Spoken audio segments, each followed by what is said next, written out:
туған еліміздің ғажап көріністерін Акроза Казахленд бағдарламасы арқылы біле отырайық. Бұл бағдарламада біз Ақмола облысымен қоштасып, солтүстік Қазақстанға сапар шегеміз.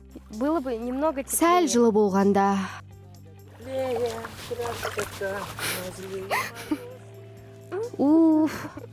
Болды. Ақзер сияқты менің де жаңа сапарым басталды. Мен киелі Маңғыстау өңіріне барамын. Бұл сапарды ұзақ күттім. Қорықпа. Ой, тоқта.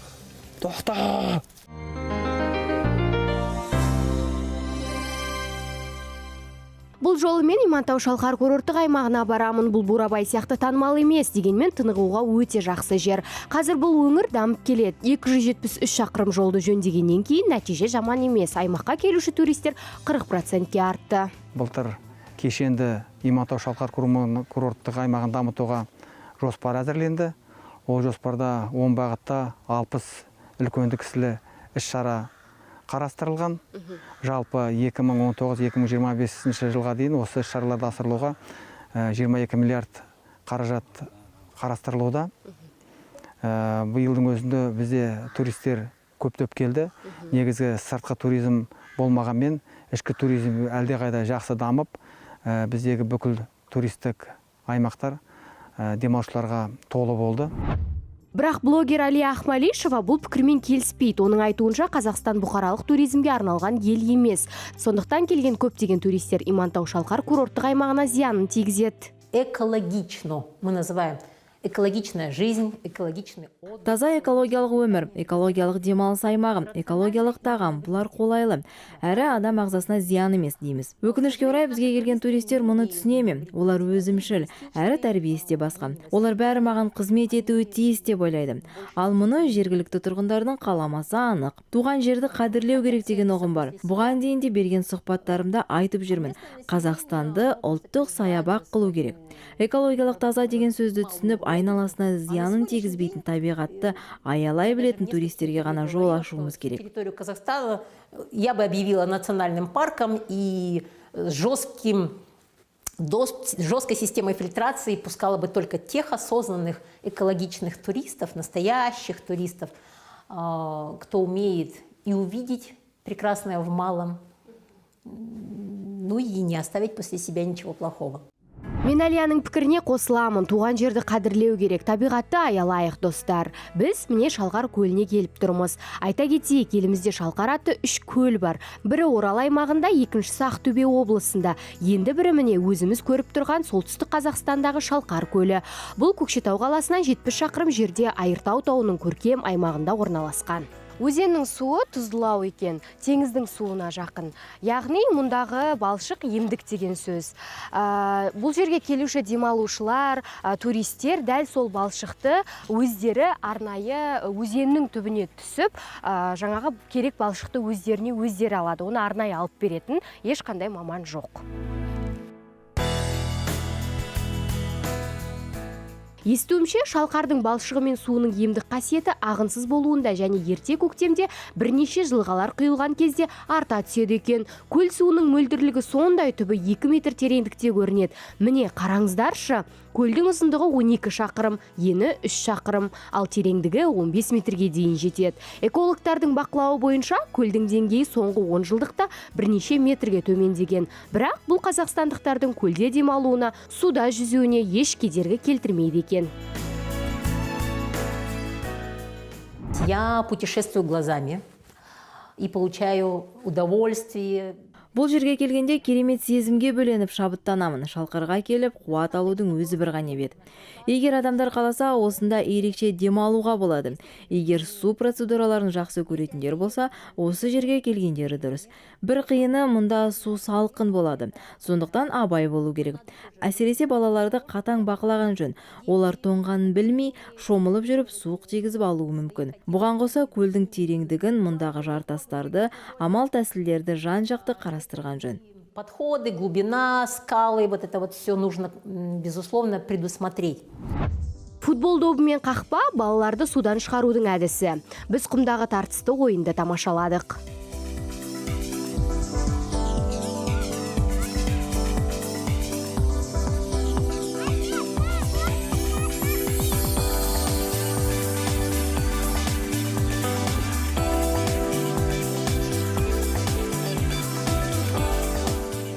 Егер сіз суда жүзіп, футбол ойнап жалыққан болсаңыз, Шалқар көлінде тағы немен айналысуға болатынын білесіз бе? Бұл сұрақтың нақты жауабын Алиядан біле аламыз. Кроме развлечений, на Шалкаре можно получить все. Ойын-сауықтан бөлек Шалқар көлінде таза ауамен тынығуға, су маңында тыныстауға, фотосессия жасауға, тарихи орындарды аралап, селфи жасауыңызға болады. Сонымен бірге жаяу серуендеуге, альпинизм сияқты спорттық шаралармен айналысуға болады. Ешқандай шектеу жоқ. Бастысы жан дүниеңіз қаласа болғаны. Балық аулауды жақсы көретіндер үшін Шалқар көлі таптырмас орын, көл балыққа бай. Мысалы, айталық мұнда алабұға, рут, қарақұйрық, көксерке, шортан, сом, бурбот тәрізді бірнеше балық түрлері мен шаяндар бар. Сіз балық аулай алмасаңыз да көлден құр қайтпасыңыз анық. Ауыл тұрғындары жаңа ауланған балықтары мен кепкен балықтарын да сатады. Сонымен бірге көл маңындағы орманда саңырауқұлақ пен жемістердің жүздеген түрі кездеседі. Мұндағы кейбір өсімдік түрлері сирек кездесетін болғандықтан қызыл кітапқа енгізілген. Орман ішінде жүрудің өзі бір ғанибет қой шіркін. Ендеше мен осы жерде тынығайын. Сіздер әділеттің Каспийде немен айналысып жүргенін көріңіздер. Жергілікті тұрғындар Ақтау қаласының түбіндегі теңізде жүзуге кеңес бермеді. Барлығы көгілдір бухта жайында айтты. Сондықтан мен бұл жерге барып, өз көзіммен көргім келді. Көгілдір бухта Каспий теңізінің оңтүстік шығыс жағалауында Маңғыстау облысы Түпқараған ауданындағы Түпқараған түбегінің оңтүстік батыс бөлігінде орналасқан. Ұзындығы оңтүстіктен солтүстікке қарай 546 шақырымды, ені 120 метр болатын батпақты жағалауы бар шағын теңіз шығанағы Түлкілі мен Ұзынқұдық шатқалдарының сағаларынан түзілген.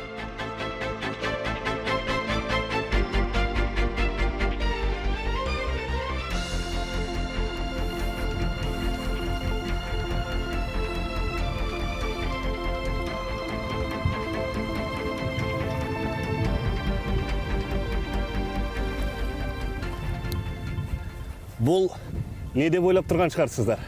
Оны қазір білесіздер.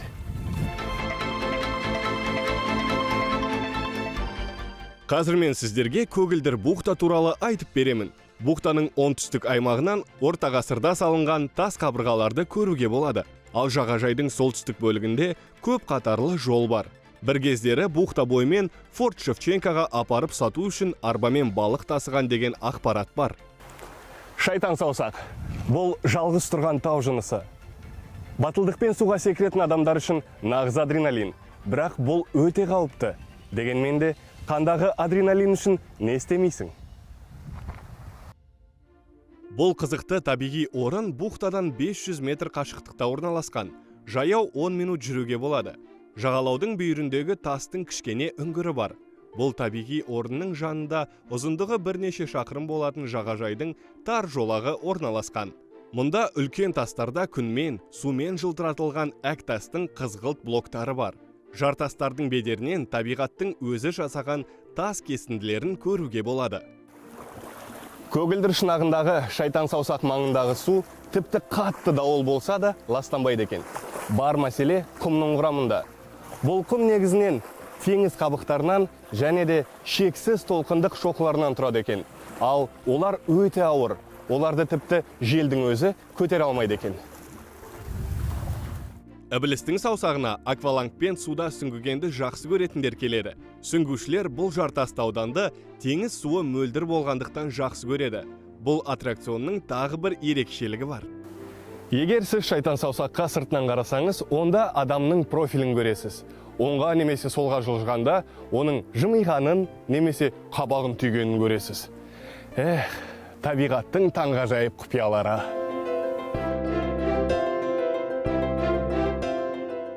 Егер көгілдір бухтаға көктемде келсеңіз, гүлді өсімдіктердің көптігіне таңданасыз. Ал күзде жемістер мен құрғақ өсімдіктердің куәсі боласыз. Сіз бұл жерден тасбақа, кесіртке, жыланды да көресіз. Жайылып жүрген жылқыларды, жайрандарды және ақбөкендерді қызықтайсыз. Ұшатын аққу, қаз, үйректі де тамашалайсыз. Біз бұл өңірге жаз мезгілінде келдік. Сондықтан аңдар мен құстарды кезіктіре алмадық. Есесіне теңізді тамашалап, ақ жағажай мен тегіс жартастарды көріп, тамсандық. Уақыт қандай жылдам өтеді. Бізге Каспий теңізі жағалауымен қоштасып, құрлыққа баратын кез жақындады. Шатқал Ақтаудан солтүстікке қарай 90 шақырым жерде орналасқан. Ол маусымдық сулардың түсуі нәтижесінде пайда болды. Оның жоғарғы бөлігінен Тасты өзен арнасы анық байқалады.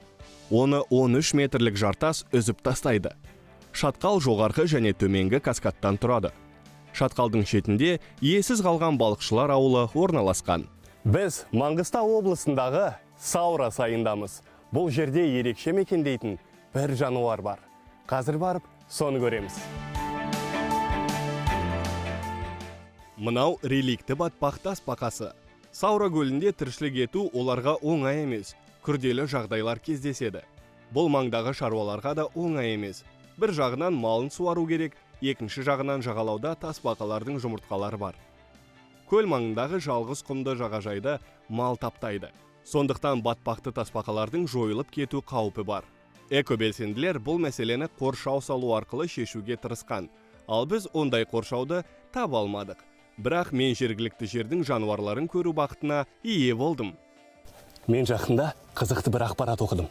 Тасбақалар адамның түрін ажыратудан бөлек, есте сақтау қабілеттері де жақсы дейді. Соны тексеріп көрейік. Қане, маған қараш. Қара маған.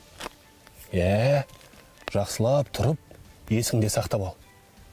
Келесі жолы міндетті түрде осы жаққа келемін мен. Түрін көрдіңдер ме? Тортиллы көлдің ең ірі тұрғындары. Олардың өлшемі 30 сантиметрге дейін жетеді. Тасбақалар сары түске түскен қара дақтармен ерекшеленеді. Олардың құйрығы ұзын, тырнақтардың арасында мембраналар бар. Рептилиялар моллюскалармен, шаян тәрізділермен, құрттармен, судағы және құрлықтағы жәндіктермен және олардың дернәсілдерімен қоректенеді. Қалыпты жағдайда олар жер бетіне 20 минут сайын көтеріліп, ауамен тыныс алады. Бұл жағада ұзақ тұрған сияқты. Негізі Саура өзенінде тасбақалар өте көп. Суға кетіп барады. Қара. Сау бол! Келесі кездескенше. Мені міндетті түрде есіңде сақтайтын бол.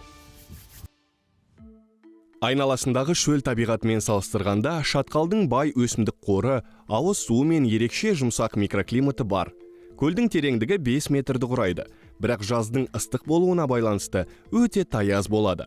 Бұл жағдай осы жерлерде мал жаюға кері әсер етеді. Себебі жайылым азайып, су ласталған.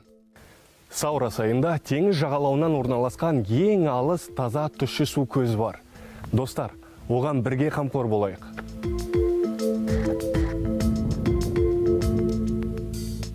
Бір кездері шатқалдың кіреберісінде кішкентай тот ағашы өскен екен. Бүгінде оның бір ғана ағашы қалыпты. Еріктілер өрттен болған шығынның орнына 30 көшет отырғызған. Келесі сапарымызда тоғай қалпына келтіріледі деп үміттенейік. Біз шатқалдан өтіп бара жатып, кең жайылған тот ағашына тап болдық. Үзіліс жасап, жан сергітетін тамаша орын. Біз Маңғыстау облысында саяхаттап, демалып жүрміз. Ал Ақзер не істеп жүр екен? Соны көрейік. Шалқар көлінен соң біз Шоқан Уәлихановтың туған жері Сырымбет ауылына келдік. Бұл жерде ғалымның әжесінің таңғажайып архитектуралық ескерткіш мұражайы бар. Бұл жер бекерге таңдалмаған. Сырымбет ауылы тамаша мекен. Қарағаймен қоршалған аласа төбелер дала желінен қорғап қана қоймай, адамды рахат сезімге бөлейді. Бұл үй 1-ші Александр жарлығымен Батыс Сібір генерал-губернаторы Капцевичтің бұйрығымен Уәли ханның жесірі Айғанымға салынған. Құрылыс үшін патша қазынасынан 5000 рубль бөлінген. Ақылды әрі көреген Айғаным сол кезде отырықшы өмірдің артықшылығын түсініп, қыстақтарды орыс инженерлерінің архитектуралық жобасы бойынша салғызған. Бұл тарихи ғимараттар орыстардың кезіндегі байлары, орта тап өкілдері тұрған үйлерге ұқсайды.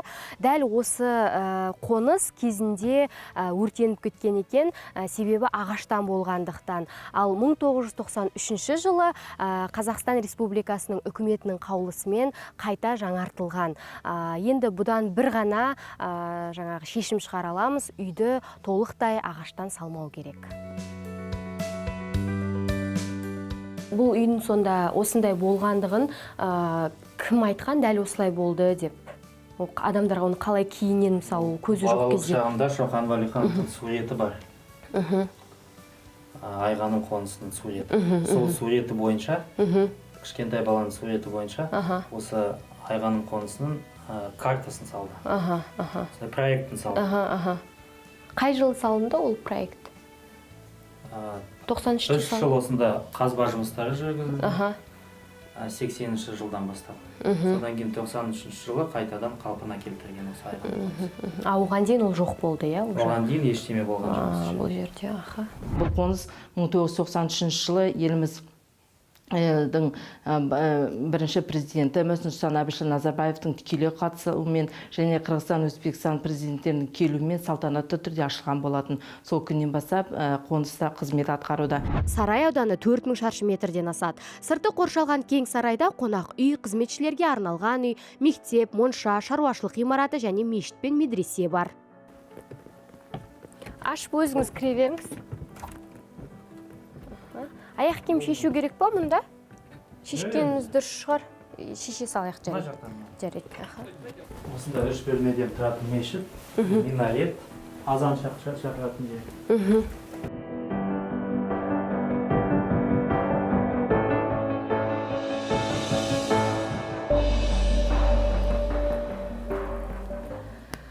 Мешіттің жалпы сыртқы кескін келбеті, енді біздің көзіміз үйреніп қалған мешітке ұқсамайды. Себебі тарих бойынша бұл мешітті Дон казактары салған екен.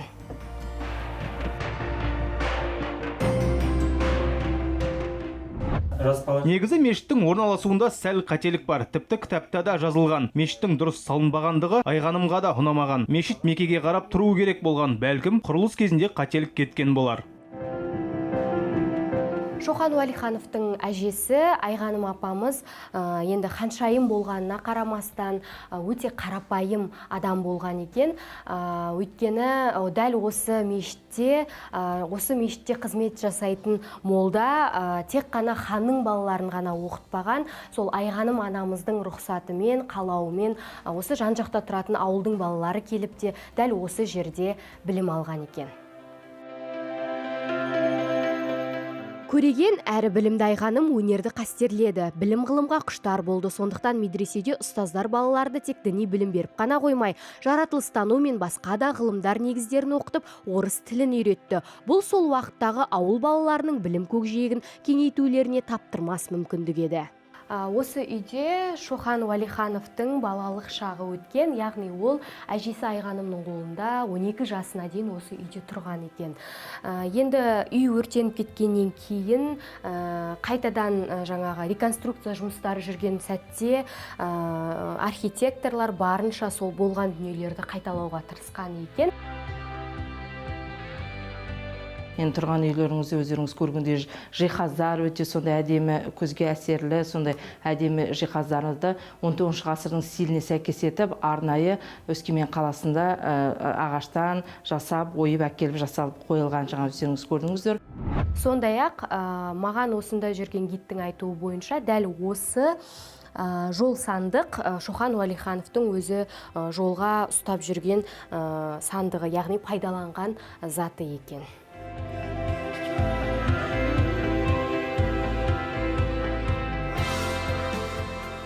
Жеке заттары, осы Айғаным қонысының жеке заттары қазба жұмыстарда табылған. Шкатулкасы, пепельница, осындай стөл болған, секретер деп атайтын. Қазір бірақ бұл заттардың барлығы өрт болған кезде өртеніп кеткен, сосын қайтадан жасалды, қайтадан жасалды. Осылай ашылады. Шоқан Уәлиханов бұл жерге Омбы кадет корпусына демалыс кезінде келіп тұрған. Мұражай қазақ даласында білім деңгейін көтеріп, мәдениетін қалыптастыруға маңызды үлес қосқан. Бұл жерге келген ақындар мен ғалымдар Шоқан Уәлихановтың көзқарасының қалыптасуына ықпал еткен. Айғаным қонысы әрдайым жаңағыдай мәдени саласында, білім саласында қызмет ететін танымал тұлғалардың арасында үлкен танымалдылыққа ие болған мекен.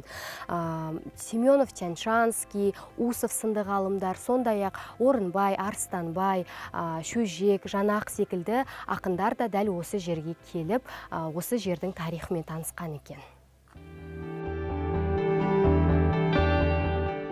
Мұражайда үнемі таныстыру көрмелері, әдеби оқулар мен қызықты дәрістер өткізіліп тұрады. Өкінішке орай мұражай жыл бойы тұрақты жұмыс істемейді. Бұл енді тарихқа толы қазіргі таңда мұражайға айналған үйге қыстың күні келмеген дұрыс, себебі қыстың уақытында бұл жерде жылу жоқ. Бұл музей көктем мезгілінен күз мезгілінің басына дейін ғана жұмыс жасайды екен. Өзіңізді 19 ғасырда жүргенде сезініп тұрсыз ба? Қызық сезім. Ал енді 21 ғасырға оралып, Имантау көлінің қызықтарын тамашалайық. Имантау көлі өзімен аттас ауылдың жанында, теңіз деңгейінен 300 метрдей биікте орналасқан. Көлдің жағалауында қарағай мен қайың ағаштары өседі. Көлдің ұзындығы 13 шақырымда, ені шамамен 5 шақырым. Жағалау сызығының ұзындығы 35 шақырым. Көл түбінде өткір жартастар жоқ. Төменгі ландшафтары әртүрлі тасты, сазды және құмды болып ауысып отырады. Көлге жылғалар мен Кеңсары шағын өзені құйылады. Айта кету керек, Имантауға жақын орналасқан ауылдар көл суын ауыз су ретінде пайдаланады. Имантау өзені қазіргі таңда туристер арасында үлкен танымалдылыққа ие. Оның ішінде жастар арасында. Себебі дәл осы өзенде Махаббат аралы бар. Махаббат аралы деп бұл аралды жастар атап кеткен. Себебі жастар бұл жерге келіп, бір-бірлеріне жаңағы ұсыныс жасайды екен. Ал негізгі бұл аралдың атауы Казактар аралы. Себебі азамат соғысы кезінде бұл дәл осы аралда казактар жиі бас қосқан екен. Дәл қазір Махаббат аралы менен 4 шақырым жерде орналасқан. Мен бұл аралға бармауға шешім қабылдадым. Келесі жолы сүйіктім болған кезде бара жатармын. Бұл жерде, яғни Казак аралында романтикалық сезім бар деуге болады. Аралдың жағалауы казак аршасымен жабылған. Бұл оған ерекше көрініс береді. Аралда аз мөлшерде қарағай, сүйелді қайың, шие, таңқурай өседі. Жидектерді ұнататындар мұнда құлпынай мен жабайы құлпынайдан дәм тата алады. Ал салауатты өмір салтын ұстанушылар үшін аралда дәрілік шөптердің жиынтығы бар. Осында тұратын аймақ тұрғындарының айтуынша, мұнда жылан, кесірткелер көп болады екен. Орманда да, судың жағасында да, суда да. Сондықтан келуші туристер бұл сәтті ескеруі тиіс деп ойлаймын.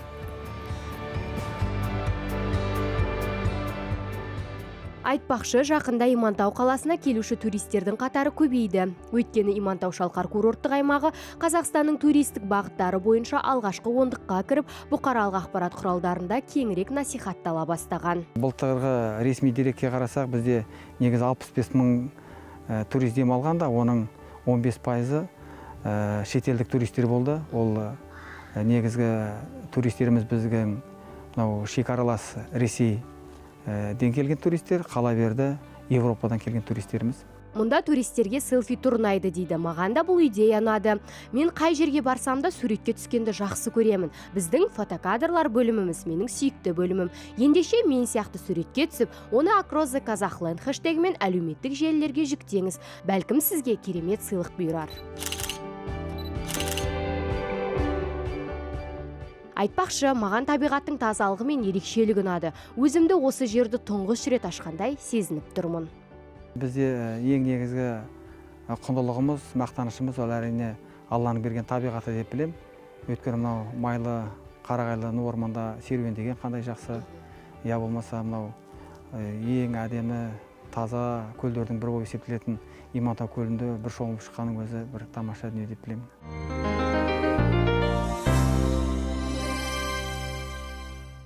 Бүгін Ақзер Шалқар көлінде балалардың қалай футбол ойнайтынын көрді. Шоқан Уалихановтың әжесінің мұражайын тамашалады. Бірақ ол қасында сүйіктісі болмағандықтан, Имантау көліндегі Махаббат аралына бара алмай қалғанына аздап өкінген сияқты. Ал Әділет Саура көліндегі тасбақалардың есте сақтау қабілетін жаттықтырды. Іблістің саусағындағы адамның бейнесіне қарап, көгілдір қойнауда тынықты. Across the Kazakhland тобымен бірге сіз де саяхаттаңыз. Біз сізді жалықтырмаймыз.